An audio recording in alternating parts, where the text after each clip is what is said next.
and engage. So strategic partners are really important to our business as well when building out solutions, and we've had strong relationships now with RDC for our screening services, and probably more importantly for this conversation, Norton Rose Fulbright for our human rights and modern slavery solutions. So if we just move to the next slide, please, Nicola. Yeah, so look, when it comes to modern slavery, why did we think it was important to have solutions in this space? So look, globally, we've seen a real rapid acceleration of human rights in modern slavery and forced labor regulations, standards and disclosure requirements, with, I think, more to come. So regardless of where your business is headquartered, really the span of your supply chain is likely to be impacted. And as a procurement, compliance, risk, or even legal professional, your job today is more complicated than it's ever been, with new legislation seemingly popping up all over the time. And we recognize this and also the challenges this presents to businesses. Just move to the next slide, please, Nicola.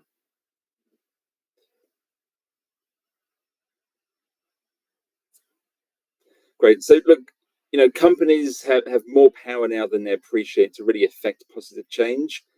And I think in today's values-based economy, the cost of getting it wrong can extend far past regulatory penalties alone. So we know the network effect of a company's value chain is immense, yet companies can't manage what they don't measure, and the cost of inaction is material. So this is why at EthicsBase, we're really focused on increasing transparency in the complete supply chain, exploring risk with 100% of third parties, enhancing that insight when necessary to interrogate that risk, and then really engaging direct to collaborate with third parties, elevating standards, and ultimately protecting your business. Just the last slide, please, Nicola. Thanks. So look, briefly, in terms of our human rights and modern slavery solution, EthicsBase 360 has been in an exclusive relationship now with Norton Rose Fulbright, who are not only a top 5 global law firm, but more importantly, a leading authority in the space of business human rights. So some time ago, they created, but importantly, maintain a very pragmatic, quick, simple to use questionnaire, which companies can push out via our platform to quickly assess the risk of modern slavery across their suppliers. So it's a smart questionnaire with a comprehensive scoring algorithm which sits behind it, which considers a whole range of global indices, such as the Global Slavery Index, World Governance Indicators, US Department of Labor, to name a few, to ultimately score the questionnaire. That risk score is then also broken down into 5 key categories and considers not only the jurisdiction risk and activity risk, but also workforce risk, what policies and controls does a third party have in place, and what other risk mitigation strategies do they have in place, like training, for example. The data pulled from this then quickly helps our clients to understand where there's areas of risk and where they then need to focus their due diligence efforts. But I think that's really simplifying our solution, and there's much more to it, of course. But I guess what clients particularly like is the fact that Norton Rose Fulbright keep that questionnaire up to date and relevant. Clients can conduct deeper due diligence all within the same platform. And I think that's really important when you start to consider the recommendations tabled last year, certainly around the Australian Modern Slavery Act and the need to actually conduct due diligence on third parties as opposed to just describing the risk. So that's EthicsBase in a nutshell. So many thanks, Nicola, and over to you. Thanks so much, Ian. I'm really looking forward to hearing from you a little bit more in the panel around technology and AI as well. So a final speaker introduction is Brian Kraft. So over to you, Brian. Hi, Nicola. Thank you. Good. My camera's on now. I work with a company called Anthesis. Anthesis is a global sustainability consulting firm. And I help run our human rights division in Anthesis. So we're about 1,300 people around the world, but specifically focused on human rights and counter-slavery work is myself and probably about 25 other people around the world. So it's a very small subset compared to all the carbon accountants and ESG strategy people doing lots of other sustainability work, which I think is interesting, an interesting fact to kind of take into consideration that human rights support to corporate entities is still typically a very small portion of corporate spend and a very small portion of kind of consulting expertise around the world. So yeah, just a bit of context there. But we provide a lot of direct advisory and management consulting services around human rights to big companies. The riskier they are, the better, as in if they're operating in really high-risk jurisdictions and high-risk industries, we're especially interested in helping them improve. So we do that HRDD that many of the speakers have mentioned. We conduct really, really detailed kind of on-ground audits, checks. We do desktop research things. We build counter-slavery strategies for organizations to mature their response or to figure out kind of where they stand against their peers and against stakeholder expectations. We run trainings for procurement professionals and supply chain specialists to, designing kind of e-learning platforms. We just finished up a really cool e-learning platform for a very large global healthcare company. So really, it's just kind of wherever there's a need, we'll work directly with the client using our human rights understanding and kind of build them a solution. This little thing down at the bottom there is just an example of one of our supply chain due diligence maps where we identified, I think that's a tier 2 supply chain mapping, where we've figured out where the second tier supply chain risk sits for a particular entity, and that enables them to then conduct, like was just said, issue questionnaires or conduct greater due diligence, whatever may be. Super. Next slide, please.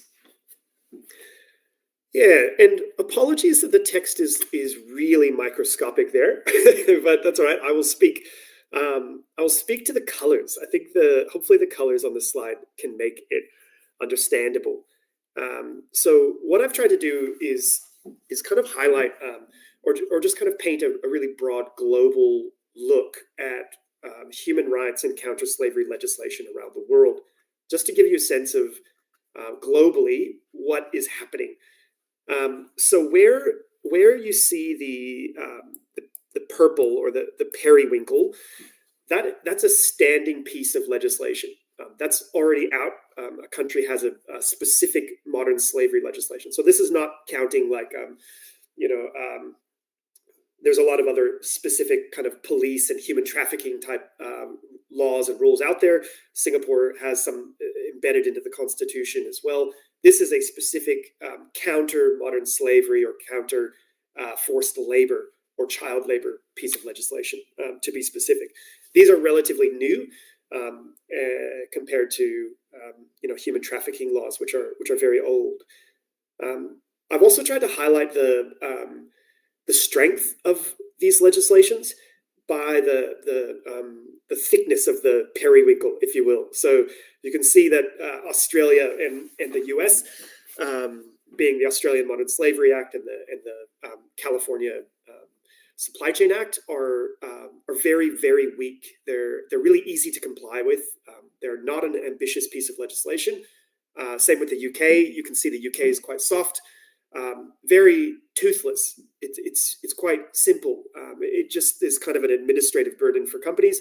It's better than nothing. It very much raises understanding of the issue and awareness of the issue, but it doesn't do much to get to what Jaya was talking about actually solving these extremely difficult problems for humans on the ground in areas that are really high risk. These legislations are not yet drawing people out of slavery or reducing the amount of people that are falling into or being entrapped by slavery. So there's a lot of improvement that needs to happen. The Canadian Act and several others in Europe are much more robust, looking better, and the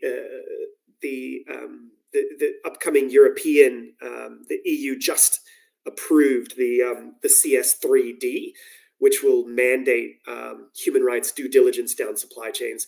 It's been softened a little bit, so it's not as exciting as we wanted, and it also hasn't been voted or approved by EU Parliament yet, but it looks on track to be passed later this year. So that looks really good, and still will probably be the world's strongest piece of counter-slavery legislation when it is enacted. But more or less, the summary here is the legislation is really not sufficient in the face of the magnitude of this problem. 50 million people in slavery and rising fast, and the rapid increase of regulations and legislation to counteract that is not even close. It doesn't compare. So we need lots of other different levers and tools. We need voluntary action. We need stakeholder pressure to really drive some of these changes. And the last thing I would say, before I move to before I pass the baton, Jaya, you mentioned and provided some extremely good real life examples and pictures of what's going on the ground in Singapore in terms of really problematic labor conditions and forced labor, really examples of forced labor, and the tools that we're using as consultants to help map risk across supply chains typically put Singapore pretty low on the risk scale. Singapore comes back on most major indices as being, in the top 30 or 40 countries for, being a good place to do business from a forced labor perspective. So that's just to give you a sense of how bad this issue really can be on those, let's say, 120 countries that are way riskier and way worse in terms of probability of buying stuff that has been produced with modern slavery or forced labor. So hopefully that helps just kind of contextualize how serious this problem really is. There's two main things that are moving in Australia. I'll be really brief on this. The statutory review to make the Modern Slavery Act in Australia stronger is, in my opinion, very, very much stalled out. It's just not progressing fast enough. They haven't tabled it.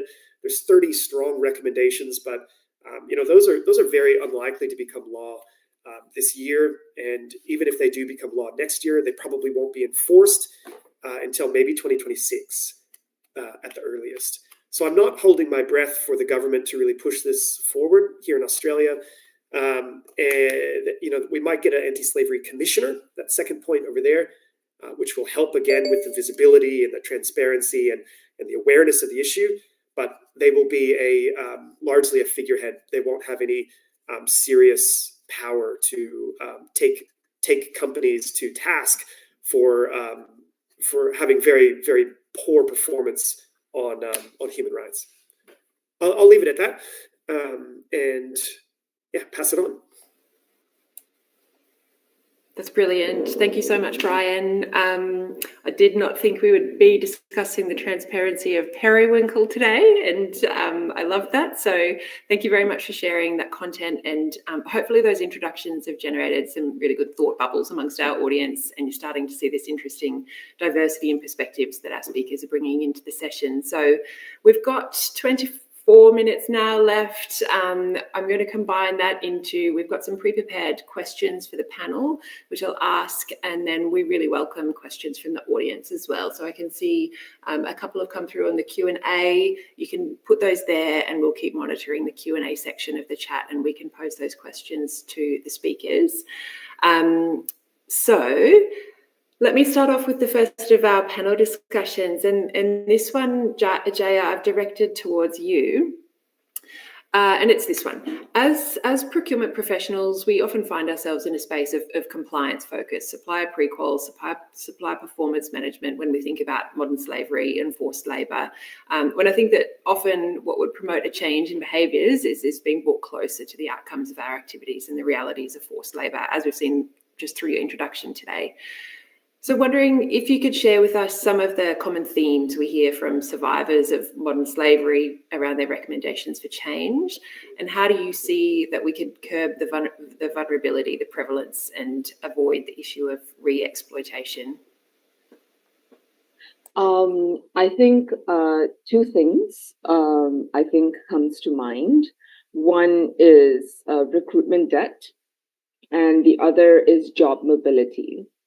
So recruitment debt is it's to say that it's a complex issue is a huge understatement, right? I think a lot of people here will understand that because it's a cross-border issue. It is not something that is adequately tackled by sending countries and receiving countries working together. It is never high on the list of, we have to work together with other countries to sort of eradicate the recruitment debt. But I think them being in a position of financial vulnerability is what informs a lot of the exploitative and abusive living and working conditions that low-wage migrant workers are exposed to. So as businesses, as procurement professionals, that's really something to think about. If you're able to go into home countries, speak to people on the ground to really understand where the debt is being accumulated. And people like us who have, doing this work, people like from home who has been doing this work for many, many years, it is still something that is extremely complex and extremely difficult for us to understand and really pinpoint. Because a lot of it is, there are many, many steps along the way in which debt can be accumulated. ILO has its fair employer pays principle, the fair recruitment initiative, and all of that, which spells out quite explicitly what workers are meant to pay for and what they just shouldn't be paying for in terms of recruitment fees or the cost of migration, really. But take up and enforcement of these guidelines are not very high. So that's on recruitment debt. And I will just, as a last point, what I'll say is there's recruitment debt and there's also the issue of wages, right? Like in a country like Singapore, nobody has a minimum wage. Like a local Singaporean like me, like Thomas, we do not have minimum wage, neither do the low-wage migrant workers. So you have recruitment debt and you have low stagnated salaries as well. Which forces them into a situation where they have to sort of they become extremely vulnerable to forced labor and even situations of trafficking. The other thing, like I mentioned, is job mobility, and this is what I talked about in my presentation as well. I'd just like to address the point, made by Brian in his very last presentation. It is extremely true, I think, that Singapore scores very, very well, in all these sort of indicators and, places to do business and all of that. We have because the laws are there, right? And in a country like Singapore, generally enforcement takes place. But I guess where I am coming from, and we have a protection of against human trafficking law. You can look it up. Prevention against human trafficking. I beg your pardon. So we have a law that addresses human trafficking. Generally there's a lot of good enforcement that happens on the ground, but there are a lot of practices, and I guess the system does put power into the employer's hands, and I think that's the point about job mobility, because workers, when they're in debt and they do not have so much financial freedom to sort of, move from one employment to another, that also really affects how they can reject working conditions that are not favorable or be whistleblowers in that sense. So yeah, that is my and one last point, I guess, is that in a country like Singapore, we don't really deal with the issue of undocumented migrants. I think, and Thomas can jump in on this during his session. I think in a lot of other ASEAN countries, that's where the problem lies.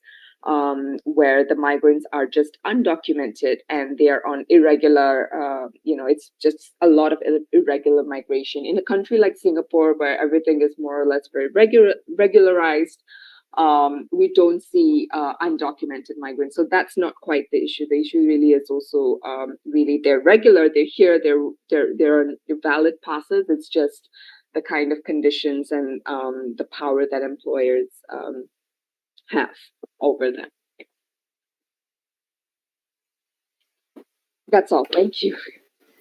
That's brilliant. Thank you so much, Jaya. And I think that leads me pretty clearly onto the next question to Thomas, actually. So Thomas, in your role, how do you see ASEAN organisations responding to the types of recommendations and that really deep challenge and complexity that Jaya's outlined? And I guess part B of that question is, what do you see as the opportunity for procurement professionals to contribute materially to changing those outcomes? Thanks, Nicole. I will answer I have 4 points to answer all these questions. I think the first one is that part of the biggest problem we have is the need for mindset change. The mindset in the region and the mindset in most businesses is profits over values, profits over welfare, profits over fairness. So exploitation is already engendered as long as it grows the GDP and increase profits. I think that's the mindset. And this mindset is difficult to change. Even we were looking for EU's, the CSRD due diligence legislations get watered down. It just shows that it's difficult. But if we can address this mindset change of values, I think a lot of things. So in order to, at the present moment, most of this change in these values is from external pressure, the pressure from stakeholder pressure, the pressure from markets, big companies expecting their requirements. So there's also a bit of policy pressure like the EU and modern slavery legislations elsewhere, even Singapore legislations. And then there's also a reporting requirements where people have to get their sustainability requirements. But those are not perfect solutions because your reporting, you can do some greenwashing, green hushing. There's a lot more PR work on it. I've done some studies on reporting, and we can always see what is reported and practiced and reports. Talk and practice, there are always gaps. So I think that it comes to the other one, that the best way is to have for procurement personnel, will we have internal pressure by adopting responsible business practices. The responsible business practices is the ILO conventions, the UN guiding principles for business and human rights, and also because it allows you to treat people with respect, dignity, and fairness. When you talk about dignity and fairness, I think we are talking about all the folks of the supply chain, and they are all the problems. But part of the supply chain problems has also been because buyers, as procurement people, put pressure on them to reduce costs. So I think we should also talk about buyers' conduct, a code that you talk about fair purchasing practices, which means you pay a fair price for your product, your services, pay on time. And because when you squeeze the suppliers, the workers get squeezed, and that's all. So we should encourage the businesses to pay fair prices and have community practice to set this as a norm. And the ISO standard for sustainable procurements and plus the ILO, they all do this. The final point I say is that you can have all the best laws in the land. I did a report many years ago for ASEAN on CSR and human rights, and we found that all these countries have good laws, but the problem is the laws are not enforced.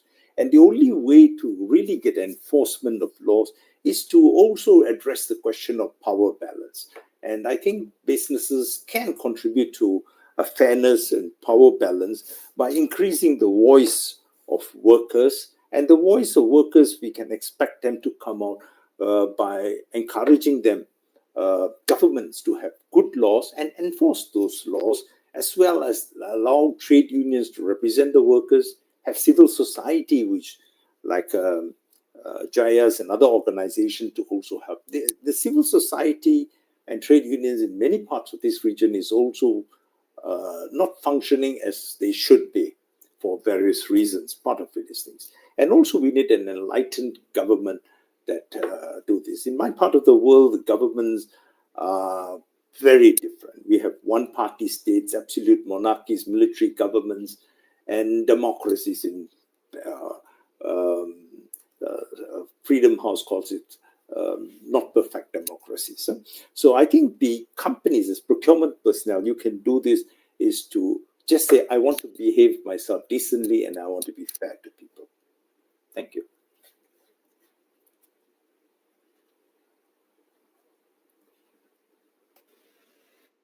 Brilliant. Thank you, Thomas. They're really great points. And I can see some really great questions going in from the audience too, which already touch on Jaya's comments and Thomas' comments as well. So let me try and integrate those a little bit into the next two questions we have for Ian and Brian. Ian, wanted to touch on technology, and we're hearing so much about AI and AI's role in transforming how we do business. Wondering if you can talk to us a little bit about the role of AI now and into the future in addressing modern slavery, and how can procurement functions or even individuals within functions adopt technology solutions now to improve outcomes. I can see a question there from Andrew too, really talking about human rights feeling amorphous, and I think that this sort of builds in how do we accurately measure, how can we report better on the outcomes associated with our purchasing and supply. Yeah, thanks, Nicola. I mean, I think that's a really sort of big question. So look, when it comes to AI's impact on the business landscape, I think one of the most critical areas it's transforming or should be transforming is modern slavery within supply chains. I think currently AI plays an important role in analysing vast amounts of data to detect patterns and indicators of modern slavery. It can help in risk assessments by evaluating various factors like supplier location, industry, or even labour laws, and these insights can enable businesses to take those proactive measures to help combat modern slavery. But I think looking ahead, the role of AI in addressing modern slavery and human rights is only going to become more significant. We're seeing advancements in technology and things like blockchain, so AI can enhance supply chain transparency by helping to track products from raw materials to finished goods, making it harder for unethical practices to go unnoticed. I also think predictive analytics can also be leveraged to forecast areas or suppliers at higher risk of modern slavery, potentially allowing companies to intervene before incidents occur. You mentioned procurement, so I think in terms of procurement, adopting technology solutions now is crucial for improving outcomes. So AI-powered tools can assist in supply screening, and we do some of that already at Ethics Base by using AI to review big data sets for historical red flags. But AI can also be used for data analysis, supply chain monitoring to identify any irregularities or risks related to modern slavery. By utilising these solutions, procurement teams can ensure that only ethical suppliers are chosen and take proactive measures to help mitigate those risks within their supply chains. So I think overall, the natural progression is for businesses and procurement to embrace AI technology really as a powerful ally in the fight against modern slavery. I think it's all about leveraging these advancements and technologies to help drive positive change, promote ethical sourcing, and ultimately create a more transparent and responsible supply chain ecosystem. But I think with anything, there's always two sides to a story, and when it comes to AI and tackling modern slavery, I don't think that's any different. And I think there's a few things we probably need to be mindful of. First off, there's the issue of bias in the data AI uses to make decisions. So if the data isn't diverse enough or accurate enough, it could also end up missing certain instances of modern slavery or even affecting marginalized communities. There's also the whole sort of privacy angle I think we need to be aware of. So collecting a ton of data to train AI models on sounds great, but it also raises some serious privacy concerns. So I think it's important to strike that balance between using AI effectively and also respecting people's privacy rights. But I also think another thing to watch out for is not relying too heavily on technology, which is funny coming from a company that provides technology. So I think sure, AI can crunch numbers and spot patterns, but really at the end of the day, the human judgment is still crucial. And we really need humans in the loop to interpret what AI finds and actually to take appropriate action. And there's also the ethical side of things. So we've really got to make sure that the AI tools we're using to fight modern slavery are doing so in an ethical way, and that that means not inadvertently harming the very people we're trying to help. But also supply chains can be super complex, and AI might really struggle to grasp the full picture of how they work, which could really lead to gaps in spotting modern slavery. And I think, we've also got to ensure that any AI solutions also comply with all the laws and regulations out there. And even just this week, I saw that the European Parliament had approved the Artificial Intelligence Act, which aims to address potential risks associated with AI applications. So lots of things to be aware of. So I think, to wrap up, I think whilst AI definitely has the potential to help us combat modern slavery, we've really got to be careful with how we use it. And I think it's all about finding that important balance between technology and good old-fashioned human values. Over to you, Nicola.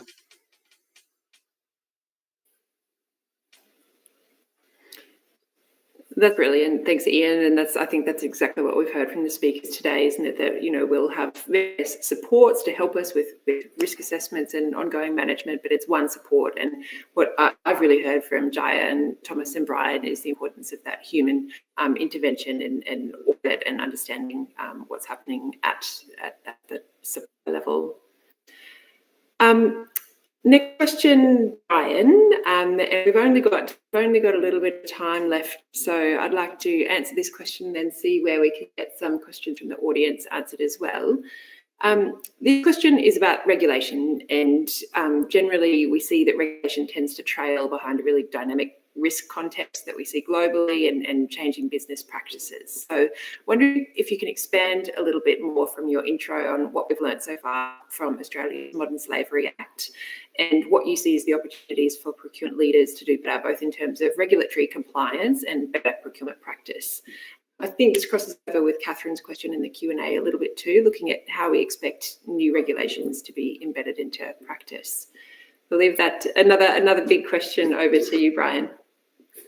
Yeah, great. Thanks so much. Really what we've learned from the various counter-slavery legislations around the world is that they're not, in and of themselves, they're not sufficient really to resolve the problem. So a lot of our clients will aim for compliance with a piece of legislation somewhere, be it the UK Act or the US Forced Labor in Xinjiang Act, whatever it may be, the Australian Slavery Act. And then if they have achieved compliance, from a risk perspective, they sort of assume that their job is done. But as you mentioned in your question, the legislation lags very much behind the realities of the problem. So just by being compliant with whatever piece of legislation you trigger doesn't mean that you've resolved this problem. And there could be a very, very large reputational risk that could emerge. There could be a whole bunch of missed opportunities to actually perform really well and potentially to secure more market, to attain a competitive advantage by actually doing the right thing and being able to validate that through transparent reporting. And what I would suggest organizations do is, yes, comply with the legislation, but don't wait around for the European due diligence legislation to somehow work its way to wherever you may be in Asia Pacific or Australia, and then be compelled through your supply chain to conduct more rigorous due diligence. I wouldn't wait for that. Don't wait around for the legislation. I would be very, very proactive in as Ian suggested, first mapping your supply chain to figure out where your risks really are, and then boring down as much as you have capacity to do into the riskiest elements of your supply chain. And I see that somebody, I think it was Andrew Bayer, mentioned that this is kind of an amorphous problem for companies like, let's say, a service provider, an office-bound service provider. It doesn't even feel applicable, right? But those organizations could also do exactly that. Have a look and figure out where your riskiest suppliers are that you procure. Most likely, it's going to be your office buildings and the subcontracted cleaners that come around into those office buildings at night, cleaning those offices. Like exactly as Jaya mentioned, they may be in some very precarious working conditions that are, very, very questionable in terms of, are they receiving a minimum wage, nonetheless a living wage in whatever country you might be in. So then work with your office provider, engage them. It's really about finding a small little area that you're capable of working with, and trying to ensure that labor practices and human rights standards are being met, say with that one particular supplier that's highest risk, or just wherever you can actually have an effect, begin there. Don't wait around for the legislation to compel you to do so. I would really challenge all organizations to take this more seriously than the legislation would ask them to do so.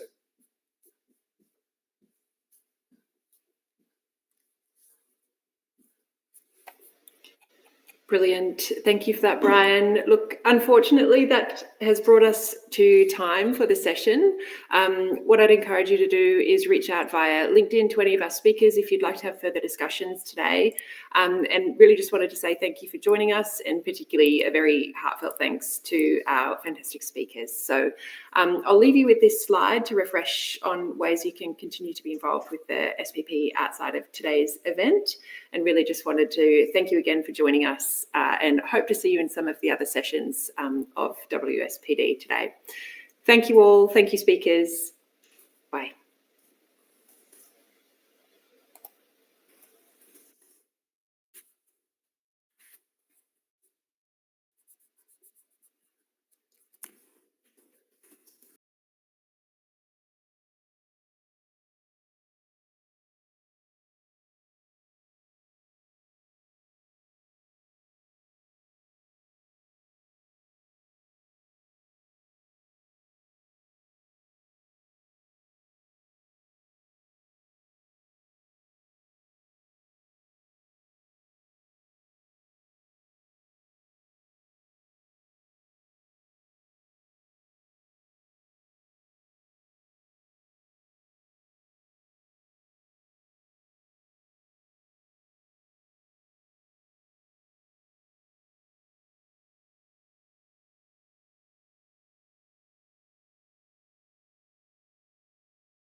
final words you would like to share before we close today's World Sustainable Procurement Day session? Yes, again, thank you so much, Tanya, and you ladies for being here. I think my final word, and this is the thing that motivates me in this sphere, is just go fast. Don't wait. It's not one of those projects where you can find excuses for not delivering. It's too expensive. It's too complicated. The management doesn't buy it. Scrap all that. Go to the core and do it fast, because it's not like we can wait that long. Okay, remember what the science is telling us. And that should give you the oomph. The oomph. Thank you, Caroline, for leaving us with an oomph. Absolutely.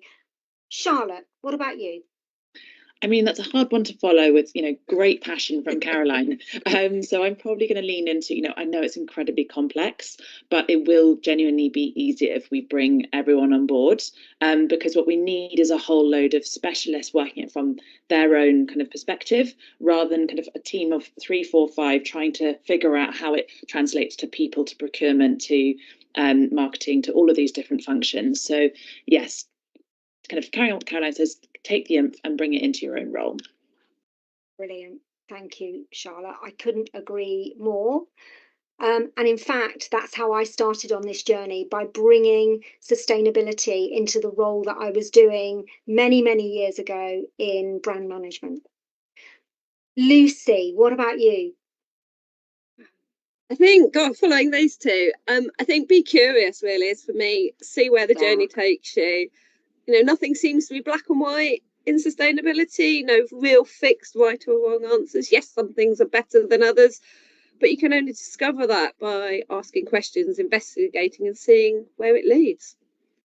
It's a brilliant example. And Lucy, it's really encouraging to hear you say to ask questions, because this is complex. Sometimes, in fact, not sometimes, often I feel overwhelmed, especially by the million acronyms that I'm supposed to know off by heart. So I often feel overwhelmed, and I'm endlessly asking questions. So I think that's an absolutely well-made point. And Liz, I am not leaving you till last. I'm leaving myself till last. But Liz, I wonder what you can add for us. Do you have anything, a final word that you would like to share? I've got a few. Again, it's very, very tricky to follow you lovely ladies and what you've shared. But I think I have to go back to, for me personally, and what I would share is give yourself that permission to learn, get comfortable, get being uncomfortable, and just be bold. Over to you, Tanya. Oh, good Lord. How on earth do I follow this? So I've gone from oomph to bold. So I'm going to close by reminding myself to show the slide at the end for SPPP and saying something that I heard the other day. So this was something I heard, and I'm going to echo. And it was, just start by starting. Go and do something. Okay, so I am going to share this last slide as requested by the glorious humans at SPP. So let me make sure I'm sharing that correctly. Okay, ladies, can you all see that? Because if you can see it, I think everybody else can. Yes. Yeah. Fantastic. So it's not just the beginning. This is a journey, and we're all on the journey. And I feel today empowered, motivated by these passionate, informed, incredible women who are working in sustainability. So thank you all very much for joining us today. And with that, I'm going to close and hand back to the team at SPP. Thank you, World Sustainable Procurement Day, for leading the march in this area. Bye, everyone. Bye. Bye. Bye.